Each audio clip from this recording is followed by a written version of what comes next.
হজমে যাদের গণ্ডগোল আছে তারা কামরাঙা খেলে উপকার পাবেন।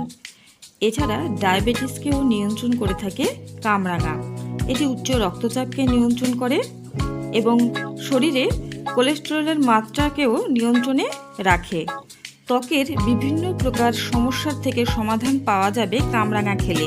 এছাড়া এটি চুল পড়া বন্ধ করে।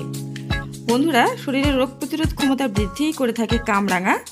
তার ফলে জ্বর, সর্দি, কাশি ইত্যাদিও কিন্তু সেরে যায় নিয়মিত যদি কামরাঙা খাওয়া যায়। তবে অত্যাধিক পরিমাণে এই ফলটি খাওয়া উচিত নয়। বেশি পরিমাণে খেলে কিডনির সমস্যা দেখা দিতে পারে। অলরেডি যাদের কিডনিতে সমস্যা আছে তারা কামরাঙা কখনোই খাবেন না। বন্ধুরা, কামরাঙার রস সবসময় জলের সঙ্গে মিশিয়ে খাবেন। কামরাঙার রস কখনোই খাবেন না, তাতে শারীরিক সমস্যা দেখা দেবে।